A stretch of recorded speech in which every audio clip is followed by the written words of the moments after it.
Red Blue JD. Ibihe byiza kuri mwese nshuti bakunzi ba Keti Radio. Reka mbaye ikaze mu kiganiro umurage w'amateka cy'uyu munsi. Ni kiganiro mwateguriwe kandi mugiye kugezwaho nanjye Christophe Kivungi.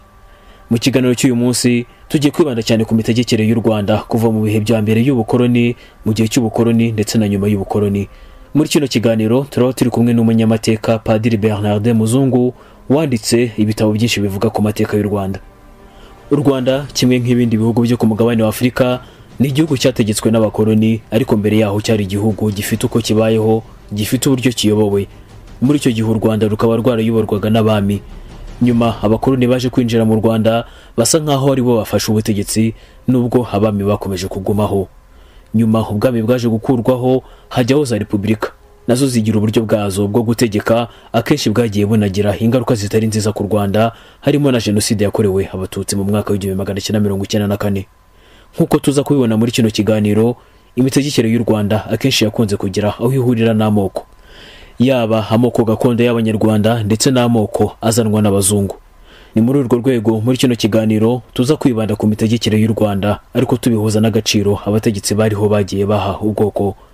Mu gutangira kino kiganiro, Padiri Muzungu Bernard arabanza tubwire ku moko y'abanyarwanda. Ese mu banyarwanda ba mbere y'umwaduko w'abazungu hari mwamoko angahe? Hari umuzungu witwa Deltefelt wanditse igitabo cyitwa Le Canon du Rwanda Ancien, Marcel Deltefelt. Uwo mugabo niwe waduhaye uburyo bwo kwibuka amoko y'abanyarwanda, umubare wayo nuko yitwaga. Ubwo rero ngiye kukubwira rifashisha icyo gitabo, ariko n'ubundi n'ibintu usanzwe nzi by'abanyarwanda. Ubwoko mu Kinyarwanda ni imiryango y'abanyarwanda yari ihuriye ku bantu bafite amaraso amwe, bavuka hamwe, bakomoka ku mukurambere umwe. Ibyo bitaga imiryango y'abanyarwanda. Ikaba iri mu nzego eshatu cyane cyane. Kugira ngo umuryango w'abanyarwanda utangire, habanza umugabo n'umugore bagashakana bakabyara abana. Igihe rero umugore n'umugabo n'abana batarashaka bakiri hamwe, uwo muryango witwa urugo mu Kinyarwanda. Ingo rero nyinshi iyo zigiye hamwe, kubera ko zikomoka ku mukurambere umwe, byitwa inzu.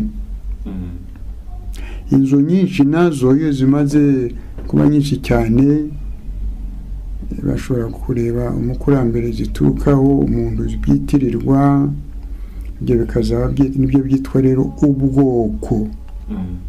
Ubwoko iyo bigeze aho rero abantu bamaze kuba benshi kandi ari ibintu bya kera, ntibaba bakiri ku mukurambere wabo no kumuvuga gusa ko ari nta rundi rwego rwo hejuru bashobora kugira. Icyo gihe urwego rwa nyuma n'urw'igihugu batuyemo. Tuvuge nk'hano rero, ubwoko bwa nyuma baba abanyarwanda. Ubwo nkaba natanga urugero nk'amoko ko ari Deltefelt yabonye 18. Tuvuge nk'ingero harimo yita Abanyiginya, Abasinga, Abagesera, Abenengwe n'abandi kwiza kuri 18. Washaka kubona yazabibona. Iyo umuntu yitonze rero nkatwe tubimenyereye cyane nk'abanyarwanda bakuru, tuba tuzi ko ubwo tuzi ko babimubwiye. Ni ukwibuka ko uwo Marcel Deltefelt nta yindi nketi yakoze, yafashe mu bitabo by'umwirondoro w'abanyarwanda igihe bajyaga kwiyandikisha ngo bafate karangamuntu. Icyo gihe babazaga buri muntu bati uruhe bwoko n'uhe bwoko. Tugarutse kuri ayo moko 18 Padiri Bernard yararimo kuvuga, harimo abanyiginya, abasindi, abasinga, abagesera, abazigaba, abega, ababanda, abacyaba, abungura, abashambo, abatsobe, abakono, abaha, abashingo, abanyakarama, abasita, abongera ndetse n'abenengwe. Nyuma y'uko abazungu bageze mu Rwanda, y'amoko gakondo ntago yongera guhabwa agaciro, ahubwo abahutu, abatutsi ndetse n'abatwa niyagirwa amoko. Ukurikije rero umuco w'abazungu, amateka y'abazungu bazi abo bise ibyo bise ubwoko, baje bahereye ku bwenge bwabo ubwo uko bavuga imibanire n'imivukire y'abazungu. Baje rero bavuga ngo amoko y'abanyarwanda ni 3. Uwahimbye uwo mubare ntiyahimbye amazina. Hari hasanzwe amazina y'abanyarwanda bitwa abahutu, abatutsi, abatwa, ariko afite icyo avuga. Yavugaga nabyo turaza kubijya, yavugaga tuvuge abatutsi ni abatunzi n'abari batunze inka, abahutu ni abahinzi bakoreshaga isuka, abatwa bari ababumbyi n'abahigi bo mu mashyamba. Urumva rero ni amazina avuga imyuga y'abanyarwanda yari isanzwe iriho mu kinyarwanda. Ariko ayo mazina rero abazungu bakeka ko ari amoko, ari abantu b'umuryango umwe bafite amaraso amwe koko mukurambira umwe. Ariko ibyo ni kosa, nta muntu utabizi w'umunyarwanda. Ikindi cyongeyeho rero uretse kuba bibeshye bakavuga ko ari amoko, babihaye n'indi sura ikomeye yuko ayo moko y'abanyarwanda uko ari 3, uko ari 3 afite inkomoko zitandukanye. Abambere ngo ni abatwa, nibo bari basanzwe hano mu mashyamba sinya y'u Rwanda, ngira ngo nayo muri Afurika yose za Kongo n'ahandi hose, kandi koko abo bita les pygmées. Bati aboni koko abatwa bari abanyarwanda, ariko bose ntibabaga mu mashyamba, babaga mu ngo nk'abandi bafite bakuru, wenda barahigaga n'iki. Bavuga bigasa nk'aho ari bo banyarwanda ba mbere kandi bukuri, biswa ko badafite abatutsi. Abakabiri ni abahutu, ngo nibo baraje mbere ho gatoya, baturutse muri Afurika y'Iburasirazuba za Chad n'ahandi hafi hose, ngo ni bamwe bita les nègres abirabura. Akaba rero nyine abatutsi bakitwa ngo baturutse muri Ethiopia, Abisiniya niko bavuga. Wumvise ukuntu bavuze arimo gukora ubwo buryo bubiri bwo kuvugamo k'abanyarwanda. Wenda mfite utubazo nka tubiri aha. Ese ayo moko yarabanye gute? Icyo ni ikibazo cya mbere. Ayo moko 18 mwavuze, noneho ayangaya bita amoko 3: abahutu, abatutsi, abatwa. Arabona agiye nsoma ibitabo yuko umuntu yashoboraga kuba ari umuhutu akaba yajya mu yabo umututsi. Ese ibyo bintu nibyo? Mu by'ukuri nubwo nyine ntavuga byose wa mugani, cyambere tuvuge kuvuga amoko y'abanyarwanda byose nabivuze. Umuntu yakurikiza ubwoko bwa se gusa, ntakurikiza ubwa nyina. Yitirirwaga ubwoko bwa se, ntiyitirirwa ubwa nyina. Kandi urabyumva ko ku maraso kugihagararo na nyina yarimwo, birumvikana. Ariko nyine n'ukuntu bashatse uburyo bw'ikinyarwanda kugira ngo umugabo akaba ari we utuma bamenya ubwoko bw'umuntu, nawe nyina w'umuntu, nyina akaba ari uzana amaboko y'indi miryango y'impande. Bivuga ko buzuzanya. Bivuga ko umuhungu yagaragazaga agaciro n'ubumwe bw'ubwoko bwe, nawe nyina akajya kuzana amaboko ahandi, akitirirwa n'umuryango. Niko bari barabigize mu Kinyarwanda rero. Urumva rero abo bantu babaga babana mu gihugu nta kintu bapfa na busa. Ayo moko yose ndetse bapfinda imwe basangiye ubwo butegetsi ntibwari bushingiye ku moko. Tuvuye amoko ya Kinyarwanda nta cyapfaga, bose batirwaga hamwe. Ayo moko ko ari 18 nyine bivuze neza, yose yari mu byo bicuko bitatu, nacyo kigaragaza ko atari amoko mu buryo bw'amaraso. Amoko yose y'Abanyarwanda yarimwe Abahutu n'Abatutsi n'Abatwa. Urumva nyine ni handi biravuga ko yari ibintu byerekana ubukire. Nk'uko batangira igihe cya ndaza no kubigera mu kanya bya reforme ya Murtohana, base babaza kugira ngo yandikwe ko wowe baguheba ko Umuhutu Umututsi umutwe base barakubaza ngo ufite inka zingahe. Wowe ufite inka zirenze 10 akandikwa ko ari Umututsi. Ufite inka ziri munsi y'10 akitwa ko ari Umuhutu. Utagira nimwe akandikwa ko ari Umutwa. Kandi bashobora kubona mu rugo rumwe mu bantu bavi nimwe, kandi niko n'ubimeze. Umwe afite inka zirenze 10 undi nta nimwe agira akandikwa ko ari Umutwa. Umwe akitwa ari Umututsi. Umugore hari ishyorongi kera nigeze kwaba muri Sainte Famille, yafite abana 3 b'abahungu. Umwe ari Umuhutu, undi ari Umututsi, undi ari Umutwa. Ni kubera ko yamubwiye ko abagabo 3 badahuje ibyo bitangwa n'ubwoko. Urumva rero ni hahandi umuntu iyo gutandukanya ngo Umuhutu Umututsi Umutwa, umuntu yashobora ko cyabatandukanye cyashobora guhina ko byaterwaga n'ubukire. Hari kuba ufite ubutegetsi, hari no kuba ufite ubukire, ibyo byagakora Umututsi.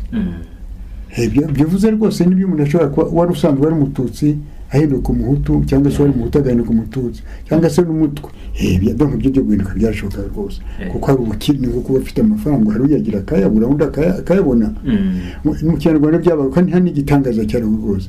Wabaga Umututsi wakena ukamuhutu, waba ari Umututsi ko waba ari Umuhutu wakera ukazamuka, cyangwa se wanagabana umwami yakugabira ku butegetsi ukagira. Ujya wumva hari umuntu witwaga umushefu witwaga Bisangwa bya Rwombituri, yari Umuhutu, ariko yagize igihe aba Umututsi gusa, abana umutware w'umwami biri batwaraga ingangura rugo za Rwabugiri.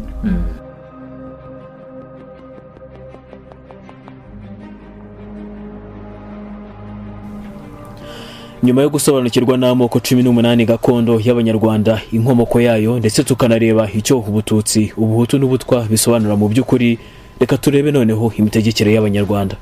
Aha tugiye kureba mbere y'abakoloni, mu gihe cy'abakoloni, ndetse na nyuma y'abakoloni uko imitegekere y'Abanyarwanda yari imeze. Mbere y'abakoloni niho Padiri Bernard agiye kubanza kudusobanurira. Avuga ko igihe hari ikintu kijya kumera nka demokarasi, aho abantu bo mu bwoko butandukanye ndetse n'inzego zitandukanye bari bafite amahirwe yo kubona imyanya ikomeye y'ubutegetsi. Ibyerekeye ubutegetsi rero nacyo ni ikibazo kirekire ku kiza nacyo. Umuntu yabishyira mu mateka y'u Rwanda mu nzego 3, nako mu nzego 3. Mbere y'ubukoloni, igihe cy'ubukoloni na nyuma y'ubukoloni, niho hari ukuntu bagize uko basangiza Abanyarwanda ubutegetsi ku buryo butandukanye rwose. Tuvuge imbere y'ubukoloni ni igihe cy'abami. Ubigenzuye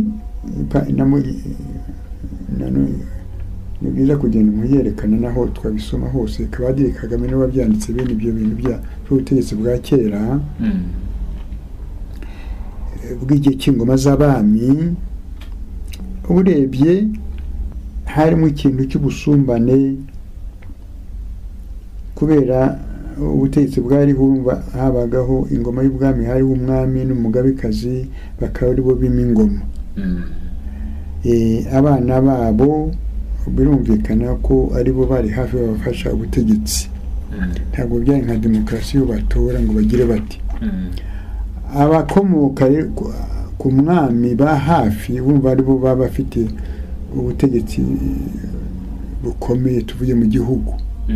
Ariko rero ntibibe birenga ngo babe bagira ukundi babikumiraho abandi, bagasigara babuha abatware abaterekeraga umwami. Urumva mu butegetsi harimo ubutegetsi bw'amoko atatu, inzego eshatu z'ubutegetsi urumva se. Hariho abatwari b'umukenke, ni ukuvuga abatwari bategekeraga ibyerekeye inka n'ubworozi. Hariho abitwa abatwari b'ubutaka, abatekaga ibyerekeye ubuhinzi n'imirima n'ibindi nk'ibyo. Hakaba n'ubutegetsi bw'ingabo, abatwari b'ingabo. Abatwari b'ingabo ndetse akaba ari rusangiza uwo mutwari w'ingabo yatekaga abanyarwanda bose, ariko nk'uwo mukenke yatekaga bafite inka, ubutaka niwe nuko. Ubu rero umutware w'ingabo, ingabo ni ukuvuga abaturage bose, abanyarwanda si abaturage bose, niko bitwaga ingabo z'umwami. Abo rero umwami yashobora gushyiraho ubikwiye, urebye ubikwiye, birumvikana ko yaheraga ko ari hafi abazi. Ariko urumva nta kintu cyo kuronda akoko cyarimo rwose. Umunyarwanda kandi rero irebye n'umutegetsi bwayo bwose koko bari bariho mu moko yose, ndavuga y'amoko y'ikinyarwanda, y'abanyiginya, abenengwe, y'abazigaba, y'ababanda, bene nk'ibyo. Iyo urebye uko batekwaga niko byari bimeze. Aho ngaho ndimo kwibaza, muri aya moko 18 ese buri bwoko nta kintu bwari bushinzwe mu mitegekere y'u Rwanda? Tukavuga wenda abanyiginya bagomba kuvamo abami, abazigaba bakavamo abamikazi, ibintu nk'ibyo ngibyo. Ntago iyo structure yari hari. Baraho akantu gatoya kerekeye tuvuye abami, abavaga mu abami, tuvuye umwami yavaga mu banyiginya gusa. Urumva? Ibyo umwami yabaga mu banyiginya gusa bakomoka, tuvuye mu by'ukuri ubwo navuze mpereye ku Rwanda rwa Gihanga rw'abanyiginya, ariko uzi ko atari bo batangiza u Rwanda.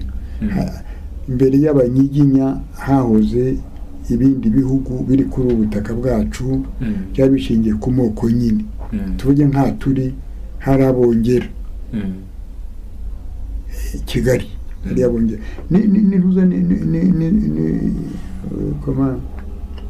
urugo rw'umwami, uyu mwami yari hariya kuri hari ibitaro hariya bya Kibagabaga. Burya rya hospital iri mu rugo rw'ubwami kwa n'uyu mwami wahabaye hariya. Hariho hari urugo rw'umwami nyine, ingoro y'umwami y'Abongera batekaga nyine hano.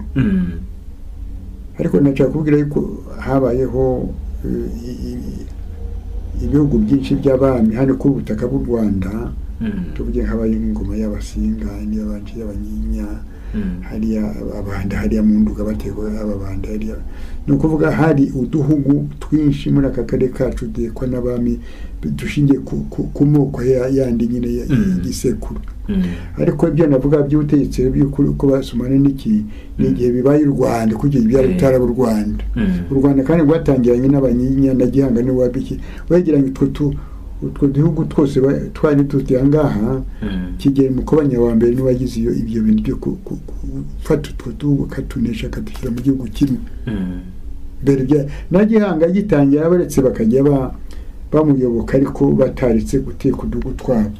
Ariko Mukobanya aho aziye yasanze bitera amakimbirane n'icyo ati abakoramwo bose agira abandi batwara byose, abigira no gucya mugabo umwe.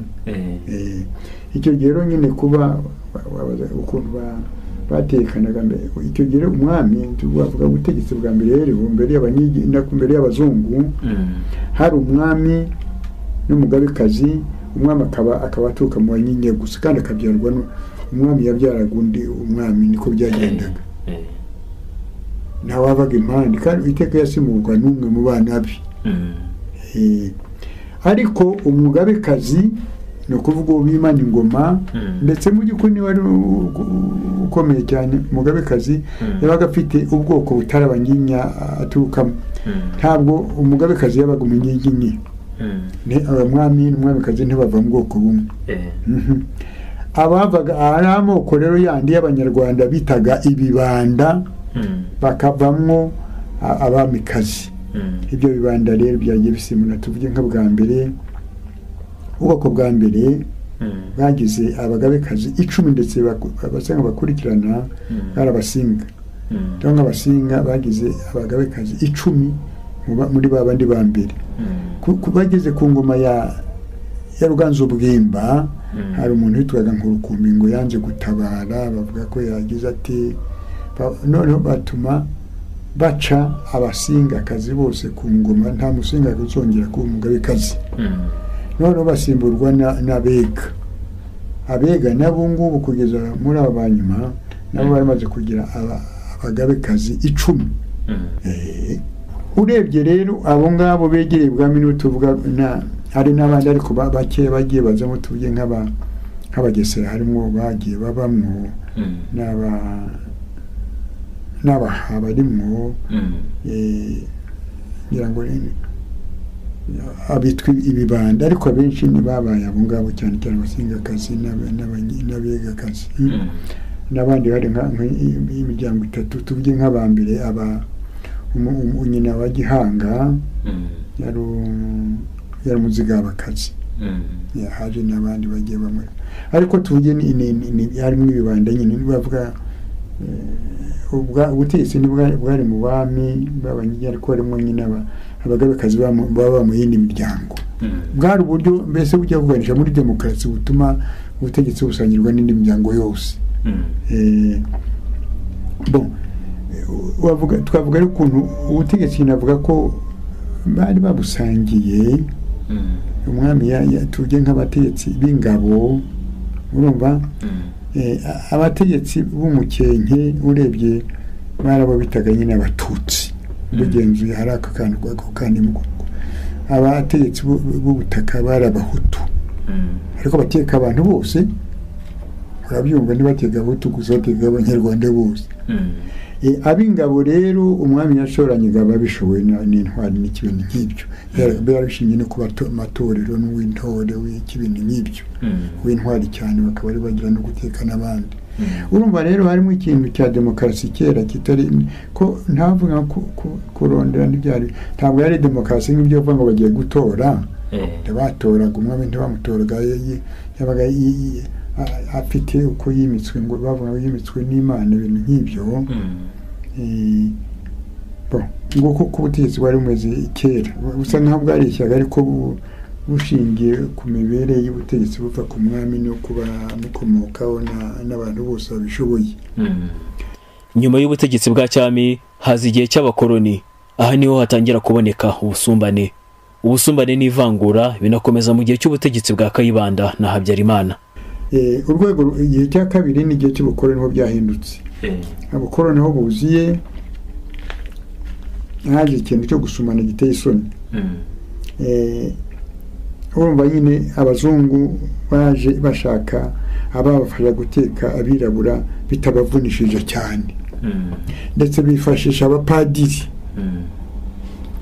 abapadiri bera kugira ngo bajye bababwira uko abirabura bakwiye gutegekwa bari bafite icyo kintu nyine cy'uko abazungu babisanga si bo bonyine n'abantu bose tuzi ko kugira ngo uteke abantu neza ugomba gushaka ukuntu batakuviraho indimi ugashaka ukuntu ahubwo ubateranya kugira ngo bajye barega ibiho rwose ushaka gucunga abantu n'iki n'ubu tubiye nka birabya yo kumenya ibyo bita abacungera umutekano w'igihugu n'iki muri security buryo bashyiraho abantu batumvikane kugira ngo bajye bagenzurana bikumvikana kugira ngo bumvikane babe bakosa bakwiba bagira ubu mitego iyo bashinze ugomba gushyira abantu batazumvikana ngo bakwibe cyangwa bagire icyo bakora ubwo rero abazungu bagize bati noneho nimutwereke abanyarwanda igice itsinda ry'abanyarwanda badufasha guteka igihugu tutavunitse bati n'umurebe bari basanzwe bateka babizi si byose abanyarwanda bari basanzwe babusangiye ubutegetsi none bagisana icyo kintu cyo gukuraho ubutegetsi kubuharira abakomoka ku mwami gusa ibikomangoma bonyine icyo gihe rero uwo muzungu wabikoze rezida wa hano witwaga George Murtuhan yabikoze muri 1924 yakoze iyo mpinduramatwara iyo reform ashyiraho n'ibitabo by'indangamuntu n'iki abara n'abara amoko ya n'ibintu byose. Icyo gihe rero nibwo yagiye ashyiraho akuraho abategetsi bose batari abakomoka ibwami. Icyo gihe kandi biranditse bye Padiri Kagame yarabitwandikiye afite icyo gihe hariho abasushefu 40 b'abatwa banyazwe. Iyo umuntu avuga agira ngo ntibishoka abasushefu 40 hariho abasushefu 40 banyazwe icyo gihe dufite amazina n'aho batekaga. Biragaragaza ko mbere ubukoroni abantu bari basangiye ubutegetsi bakuraho abashefu n'abasushefu b'abahutu bose bakuraho n'abashefu n'abasushefu b'abatutsi b'imiryango migufi nuko badaturuka ku ibwami. Mu by'ukuri hasigara abanyinya n'abega n'abashambo abantu nk'abo ibwami gusa. Icyo kintu rero cyabaye ikintu kibi cyane nyine cyo gukosa guhemukira abantu kuvangura kugira gute. Umva uko bibaye mu bakoroni.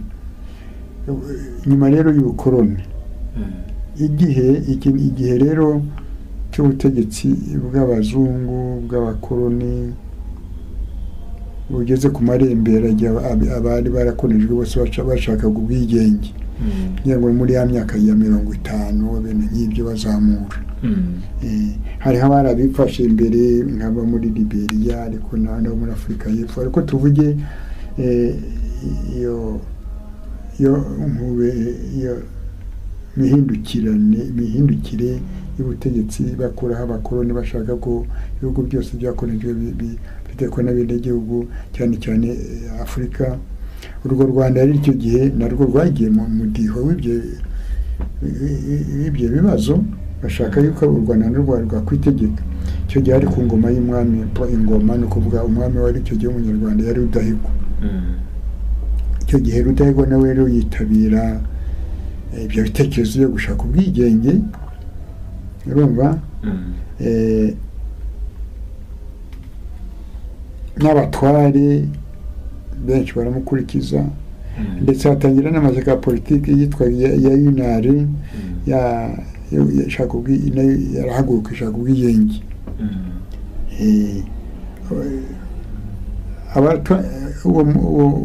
Iryo shyaka rero rya UNAR ryashaka ubwigenge rifatanyije n'umwami Rudahigwa ndetse n'abantu benshi bari bafite ubwenge batekereza nk'abandi bose bari muri Afurika bose ndetse n'i Burundi nka Rwagasore ba Rumumba ba Rwangoma n'abandi banyire n'iki bose abazungu barabahagurukana rero bigiye guhinduka rero bati mwambwamo twabashyize mu butegetsi none mwe muduhindutse mujye kutwirukana.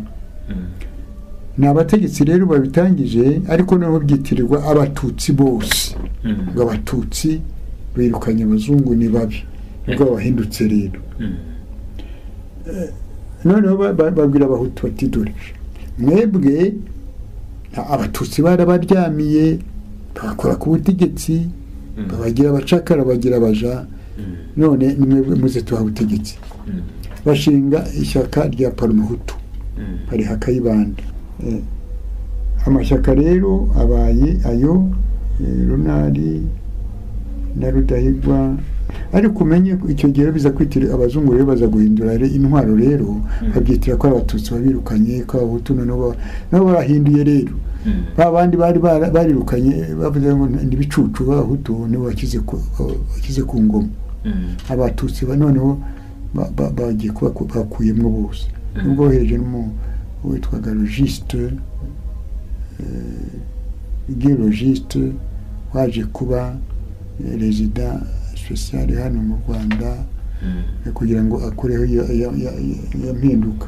None hanyaga abatutsi bose akira abahutu gusa. Afatanya ndetse n'abamisiyoneri bose cyane nka Musenyeri Perodin yanditse n'ibaruwa yo kuvuga ibiti ngo ibaruwa yo mu gisibo yise ngo ni ngo imbere ya byose la charité superomuni ya Caritas n'abamisiyoni bose barafasha.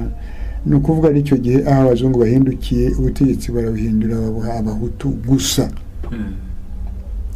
Ibyo rero igihe independence igiye kuba abarunari bavuga ngo babone ubwigenge ako kanya. Naho abaparamuhuti bavuga ngo ubwigenge ntitubukeneye, abazungu ni babyeyi bacu, dukeneye ko mwadukiza abatutsi gusa. Baravuga ngo bavuga no mu gifaransa ngo démocratie d'abord, indépendance plus tard. Tubanze mu demokarasi dukuri abatutsi, ubwinye tuzaba tushaka kera, mwebwe muri ababyeyi turabonye tubane. Nguko uko rero noneho ubwigenge bw'u Rwanda rwahawe Parmehutu.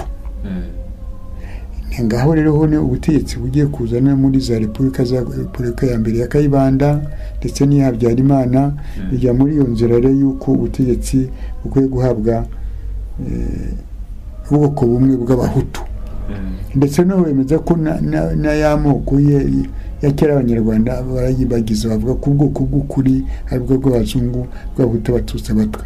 Byari ibintu byerekeye ubutegetsi n'ubukire n'iki, n'abahinduye ko ku bwoko by'abazungu. Ni nako twabyemeye twese, ubu ngubu twese twabyemeraga. Iyo uvuze ko uri umuhutu bagira ngo ni ukuvuga amaraso.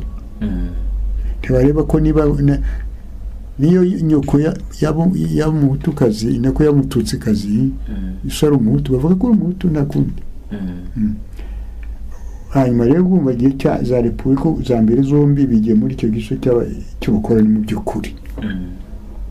Niyo kuri repubulika ya mbere n'iya kabiri, cyambere iyo bigenze uko bagiye bajyaho, tuvuge nk'aba perezida ba mbere bumva se Kayibanda waje gushinga ishyaka ry'abahutu, cyambere wese umuhutu. Kayibanda yari umuhungu wa Nkangura. Ise Nkangura yari umuntu waturukaga wari utuye i Bukavu muri Kongo, yimukira mu Rwanda muri gihe nyine cy'ubukura bugenda kurangira mu gihe cya Musenyeri Karasa ari mu Rwanda. Nkangura abyara Kayibanda ajya mu seminari, aza atyo rero abantu basukete ba Musenyeri Perode. Bitangiye rero abari gufata rero gushorera abahutu ngo bagiye kurwana kwirukana imbwa z'abatutsi b'abanyamahanga. Nukuvuga yuko Kayibanda atari umunyarwanda. Yaraje yabaye umunyarwanda nk'uko nyine umuntu wese wimutiye ataka umunyarwanda, ariko nta mpamvu yuko niyo umva niwe ise mva ntiyafite igisekuru cy'abanyarwanda. Yari umwimukira. Ise Nkangura niwe wavuye i Kongo aza mu Rwanda.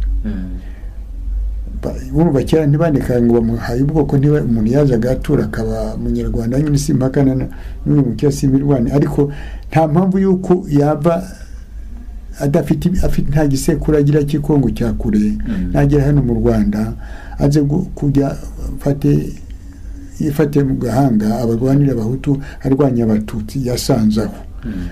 Baremye igihugu kuva muri bya bihumbi bya magana angahe. Urumva icyo nicyo giteye isoni. Ikindi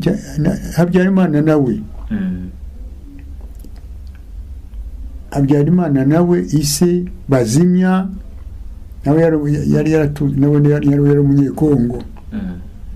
Ise Bazimya yavuye muri Kongo aza mu Buganda ahitwa mu Bufumbira, aza kuba umuboyi wa Padiri Bera muri Paruwasi ya Bufumbira. Abapadiri Bera rero baza koherezwa mu Rwanda gushinga Paruwasi ya Rwaza, bazana n'uwo Bazimya nyine se wa Habyarimana aza kubabera umuboyi. Bapadiri bagereye baza gushinga indi Paruwasi ya Rambura hariya mu Bushiru.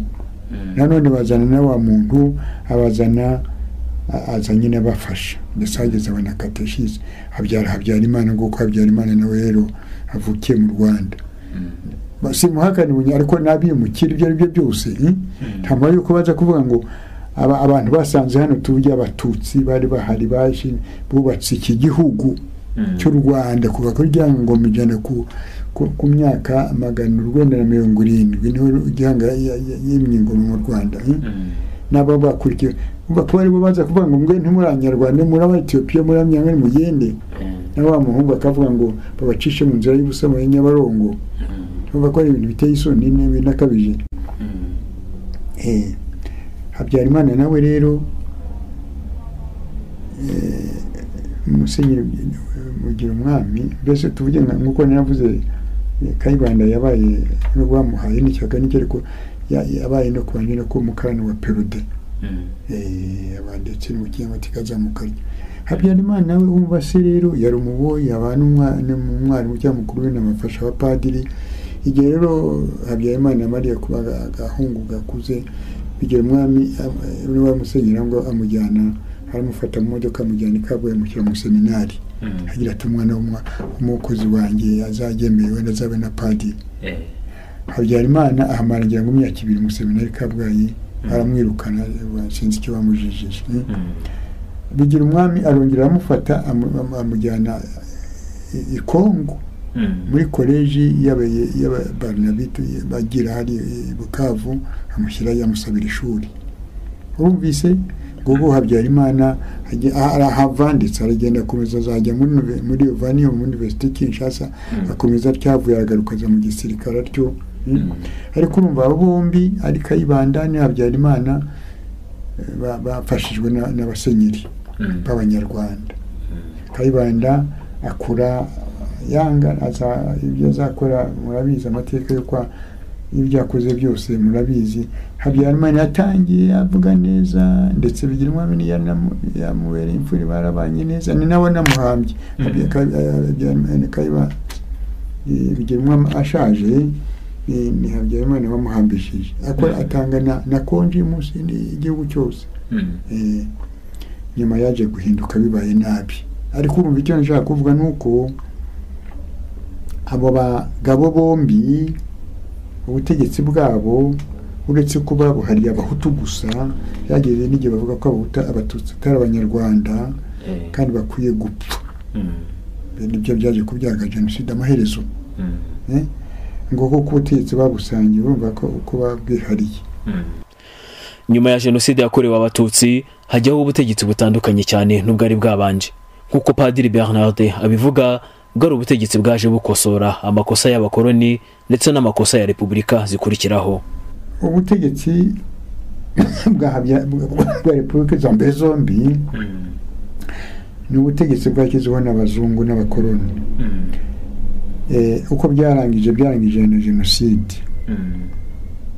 Ariko jenoside uruza aho yaturutse ni ukuvuga ko bwa butegetsi bwa Paramuhutu bwatangiye muri 59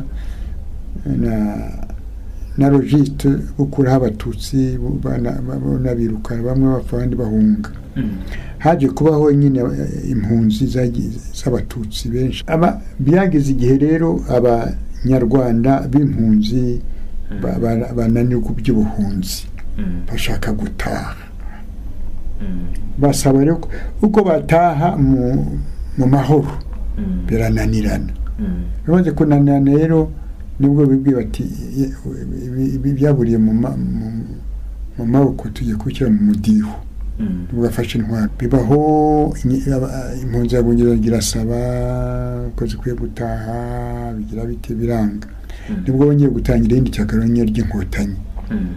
Inkotanyi uko byagenze byose bageregeye nibaza ati niba byanze mu mashyi bigiye kujya mu mudiho n'abafata intwaro. Nabyo rabiza amateko y'abagenzi baraza rero bagera igihe bafata igihugu. Byabanje kurwana hanyuma ya n'umushyikirano byose biranga haza kutangira jenoside. Inkotanyi zirwanya zirayitsinda no zifata igihugu. Zimatse igihugu rero zishyiraho leta. Leta yirinda ya makosa ya mbere yo kwiharira. Zishyira ubutegetsi bw'Abanyarwanda bose. Leta y'ubumwe idasumbanye.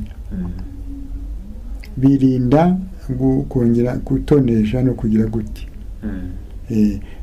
Urebye rero ubutegetsi bw'ubu bwa leta y'ubu ya Repubulika ya gatatu ubutegetsi bwakosoye amakosa y'abazungu y'abakoloni bukosora n'amakosa ya Repubulika za mbere zombi none ubutegetsi babusubiza abanyarwanda bose ubu ngubu ngo biragaragara umunyarwanda arisanzuye ni naryo tegeko n'ubwoko bwacu n'ubunyarwanda ubutegetsi babusangira bakurikije babuha ubikwiye n'uwagaragaje ubushobozi bwabyo cyangwa niko bimeze ubutegetsi bumeze n'Imana yabuduhaye kugira ngo bukize ibyo bintu byose byabayeho by'amafuti umunyarwanda wese ari iwe ni ubwoko bumwe ni umunyarwanda ubutegetsi turabusangiye igihugu ni cyacu kandi n'ibikorwa uko umuntu areba ureba uretse nyine ko ntawashobora kuneza abantu bose no kubona ibitunze bishimije abantu bose ariko ubundi byo ko ndeba ubutegetsi buriho ubu ngubu busangije abanyarwanda bose kandi kundi umukirisitu n'ibintu burya bishingiye ku ivanjiri urebye bishingiye ku butegetsi bw'Imana ndetse n'abakirisitu benshi babigiyemo kuko turi abavandimwe dusangiye byose uko bikwiye mwabagiye mbona ko ari igisubizo Imana yaduhaye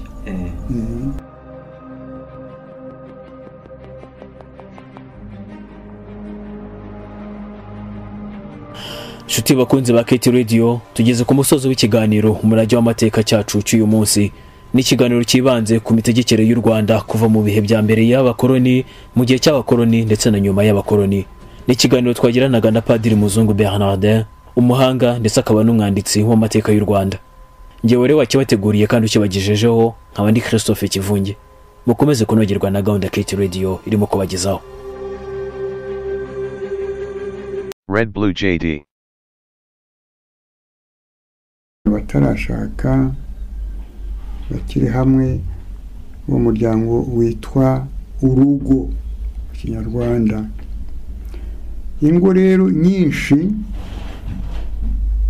iyo zigiye hamwe kubera ko zikomoka ku kurambere umwe byitwa inzu. Inzu nyinshi nazo iyo zimaze kuba nyinshi cyane bashobora kureba umukurambere ziturukaho umuntu byitirirwa ibyo bikazaba nibyo byitwa rero ubwoko iyo bigeze aho rero abantu bamaze kuba benshi kandi ari ibintu bya kera ntibabakire ku mukurambere wabo no kumuvuga gusa ko ari nta rundi rwego rwo hejuru bashobora kugira icyo gihe urwego rwa nyuma n'urw'igihugu batuyemo tuvuge nk'hano rero ubwoko bwa nyuma baba abanyarwanda ubwo nkaba natanga urugero nk'amoko ko ari Delta Fert yabonye 18 tuvuge nk'ingero harimo yita abanyiginya abasinga abagesera abenengwe n'abandi kwiza mivukire y'abazungu baje rero bavuga ngo amoko y'abanyarwanda na 3 uwahimbye uwo mubare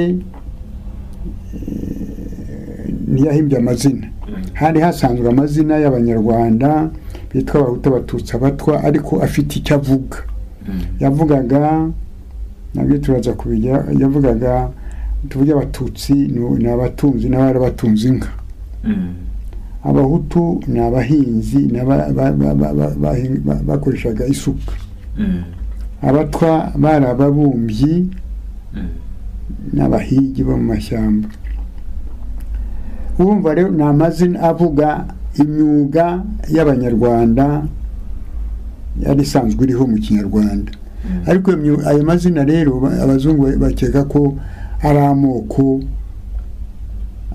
ari abantu b'umuryango umwe bafite amaraso amwe koko mukurambira umwe ariko ibyo ni kosa nta muntu utabizi w'umunyarwanda ikindi cyongeyeho rero uretse kuba bibeshye bakavuga ko ari amoko, babihaye n'indi sura ikomeye yuko ayo moko mbere y'umwaduko w'abazungu harimo amoko angahe? hari umuzungu witwa Deltefeld wanditse igitabo cyitwa Le Canon du Rwanda Ancien, Marcel Deltefeld. Uwo mugabo niwe waduhaye uburyo bwo kwibuka amoko y'Abanyarwanda, umubare wayo nuko yitwaga. Ubwo rero ngiye kukubwira rifashisha icyo gitabo, ariko n'ubundi n'ibintu usanzwe nzi by'Abanyarwanda. Ubwoko mu Kinyarwanda ni imiryango y'Abanyarwanda yari ihuriye ku bantu bafite amaraso amwe, bavuka hamwe, bakomoka ku mukurambere umwe. Ibyo bitaga imiryango y'Abanyarwanda. Ikaba iri mu nzego eshatu cyane cyane.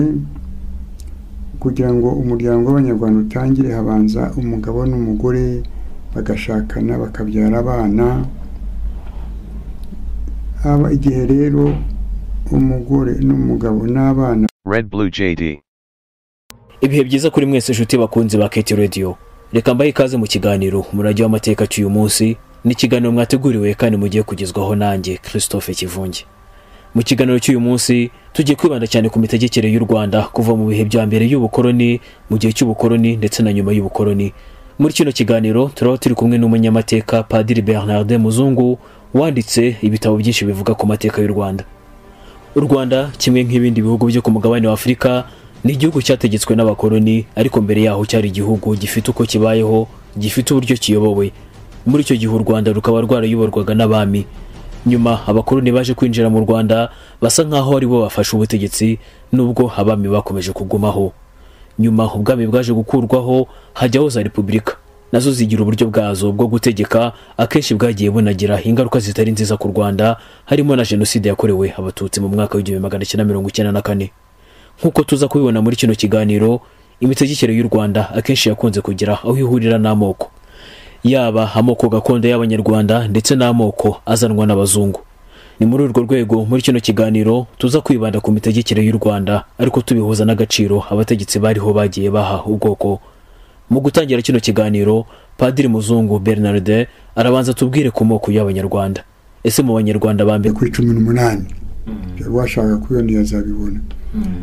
Iyo umuntu yitonze rero nkatwe tubimenyereye cyane nk'Abanyarwanda bakuru, tuba tuzi ko ubwo tuzi ko babimubwiye. Ni ukwibuka ko uwo Marcel Deltefeld nta yindi nketi yakoze, yafashe mu bitabo byo mwirondoro w'Abanyarwanda igihe bajyaga kwiyandikisha ngo bafate karangamuntu. Icyo gihe babazaga buri muntu bati uruhe bwoko n'uhe bwoko. Tugarutse kuri ayo moko 18 Padiri Bernard yararimo kuvuga, harimo Abanyiginya, Abasindi, Abasinga, Abagesera, Abazigaba, Abega, Ababanda, Abacyaba, Abungura, Abashambo, Abatsobe, Abakono, Abaha, Abashingo, Abanyakarama, Abasita, Abongera ndetse n'Abenengwe. Nyuma y'uko abazungu bageze mu Rwanda, y'amoko gakondo ntago yongera guhabwa agaciro, ahubwo Abahutu, Abatutsi ndetse n'Abatwa niyagirwa amoko. Ukurikije rero umuco w'abazungu, amateka y'abazungu bazi abo bise ibyo bise ubwoko. Baje bahereye ku bwenge bwabo ubwo uko bavuga imibanire